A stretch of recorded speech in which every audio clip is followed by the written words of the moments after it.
One thing that concerns me, you covered it briefly, was the growth of artificial intelligence, which is predicted we're going to lose 70,000 plus jobs in Wales, and also the fact that so many of the people who run the artificial intelligence businesses, Uber and others, they don't pay any tax, so that they're ripping us off. It's like during the Industrial Revolution, well, it brought great benefits, but only for the few. And I'm just wondering if that's something that can be done about it in Wales, because clearly it's a capitalist area of operation, and therefore I'm thinking that there should be more devolution in Wales. We should have more control over things like this. Anyway, thank you. As an outside observer, it appears that we're gaining some unity around the question of reform of the Barnett formula and changes to our overall funding arrangements for Wales. I'd like to have Mark's view on how accurate that assessment is, but also in particular the role that the public and the movement can play in pushing forward these questions about better finance for the Welsh Assembly, Welsh Government, because I think it's one that needs to be external, outward-facing, and writ large in order to protect our futures. Hi Mark, I'm very pleased to hear you at this particular meeting. I've heard you at 3 others in the course of the election.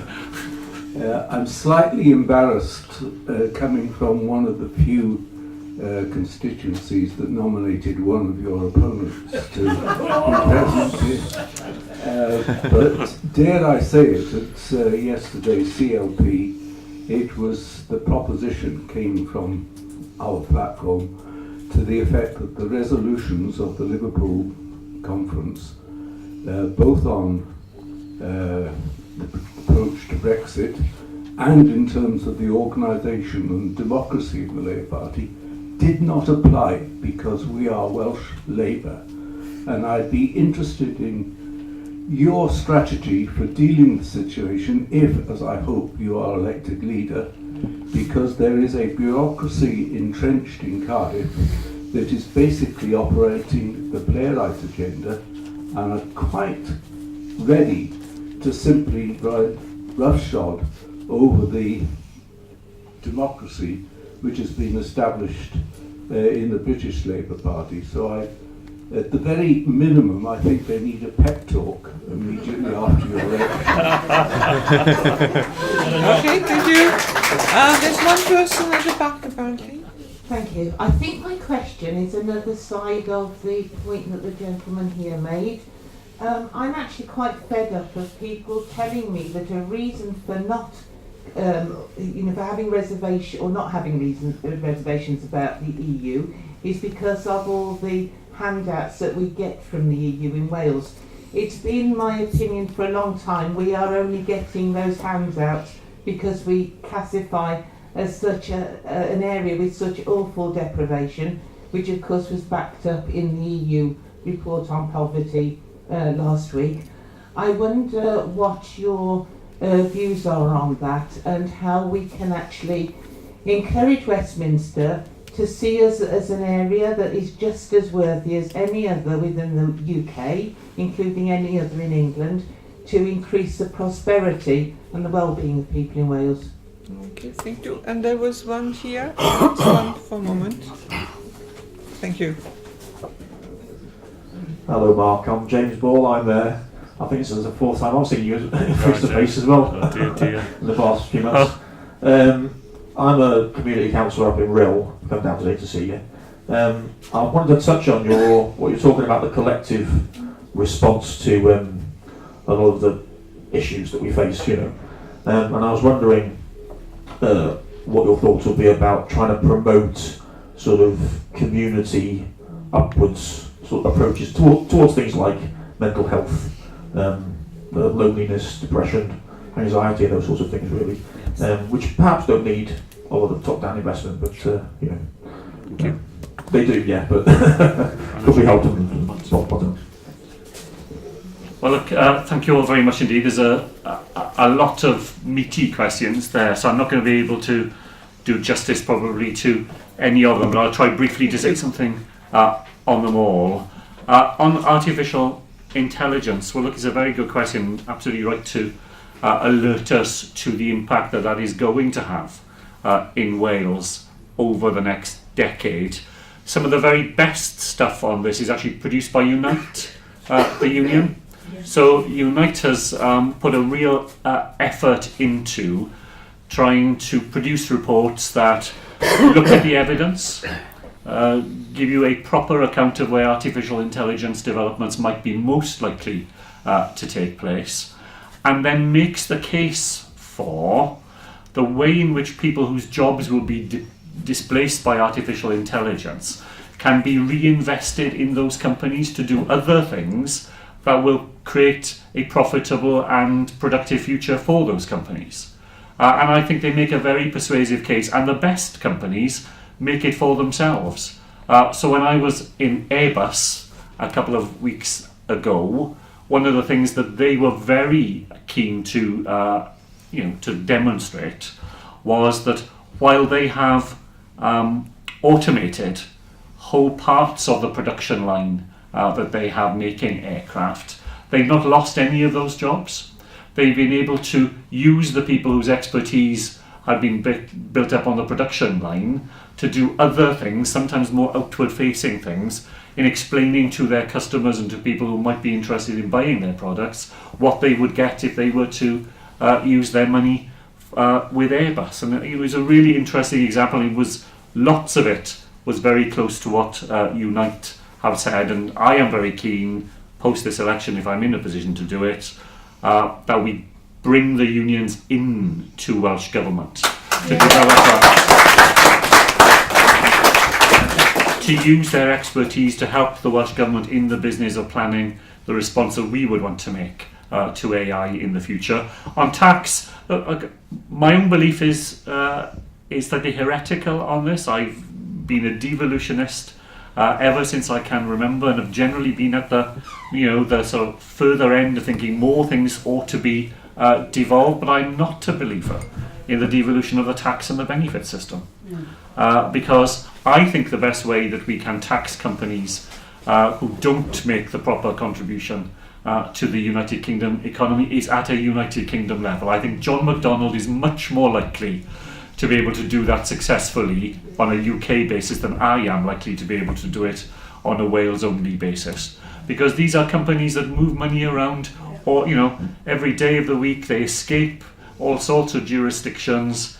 It will be very difficult to devise a Wales-only way of capturing the value that they create. Whereas on a UK basis, I think there's a much stronger possibility. It's why I was keen to sign up to the Tobin tax, as we used to call it, the Robin Hood tax, as it's called in the Morning Star article, because at a UK level, I think there are things we can do, and I think that's the right place to do it. Equally, I think that the Barnett formula ought to be reformed at a UK level. We'd have to say, quietly in this room, that one of the biggest barriers to reforming the Barnett formula is Scotland. The Barnett formula advantages Scotland above what a needs-based formula would provide for Scotland. But I'm sure the people in Scotland make very good use of all the money that they get. So having a formula that would result in less money going to Scotland is clearly a very big problem. But the Barnett formula underrepresents Welsh needs. And there's no needs basis to the Barnett formula. But Joe Barnett himself said many times before he died that its days were over a long time ago. The European money that we get, the very last question, is the only money that comes to Wales on the basis of need, and we qualify for that money. We are net beneficiaries of the European Union in Wales, but as I often say, we didn't win that money in a raffle. It isn't just a bit of luck that Wales gets money from the European Union. We get it because there is an objective set of measurements that are used that identify those parts of the European Union that need the help the most. Parts of Wales qualify for that. Those needs will not have gone away on the 30th of March next year. If we've left the European Union on the 29th, the needs would still be here, and the UK government must provide the money to Wales that we've had through the European Union up until now. That's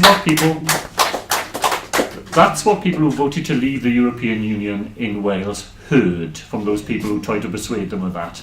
We would not be, in the words of the leader of the Conservative Party in Wales at the time, there was an absolute guarantee, those are 2 words he used, an absolute guarantee that Wales would not be a penny worse off. Now, I don't see that promise being delivered, but our job, and it is a job where popular support and support beyond the political world itself is really important. In making that argument to the UK government, it's an absolute obligation on them to deliver on exactly that. Move for a moment to the issue of internal party democracy that John raised. I don't think what you were told in Torfaen last night is completely true. Democracy in the Welsh Labour Party is a matter for the Welsh Labour Party to determine. Brexit is determined by Keir Starmer and our team who deal with Brexit at a UK level. There is no separate policy that Wales can pursue on Brexit separate from the rest of the UK Labour Party. We are bound into what the Labour Party as a whole has decided our policy to be, and that's the policy that I've supported during the election.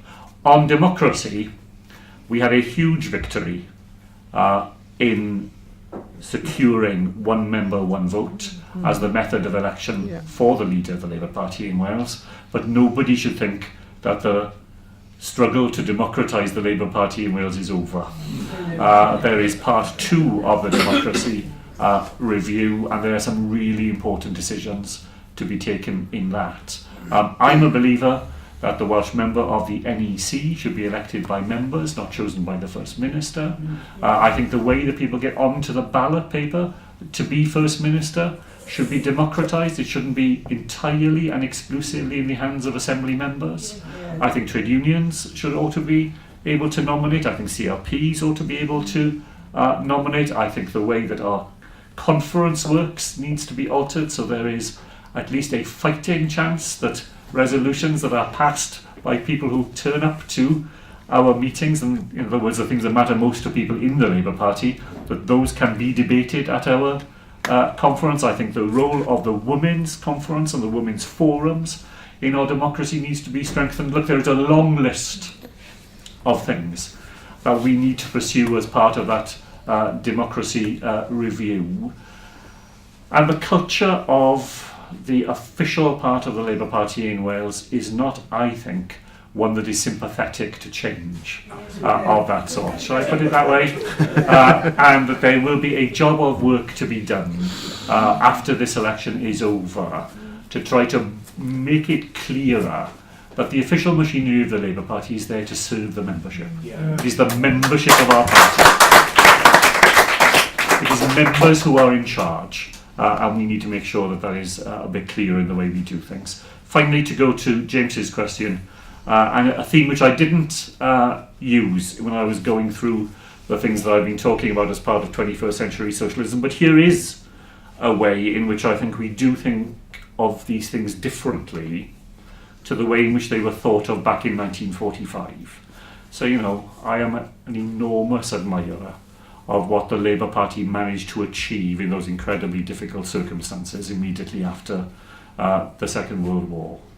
But if you think of how they thought of the relationship between the person who provides a public service and the person who uses it, I think it is fair to say that they thought of that relationship as one in which all the power rested on one side of the table. Yeah. So doctors carried out miracles in the lives of patients. Teachers poured knowledge into the empty vessels that are students. And, you know, it was the job of the student to listen and to learn, and the job of the patient to do as they were told. And, you know, today I think we have a very different, or we need a very different sense of that. That this is a much more equal relationship in which patients are experts as well as doctors. They're experts in different things. But patients are experts in their own lives, and they understand better than the doctor does how some of the things that the doctor might suggest are likely to likely to operate in those lives. And so I am a firm believer in the principles of co-production.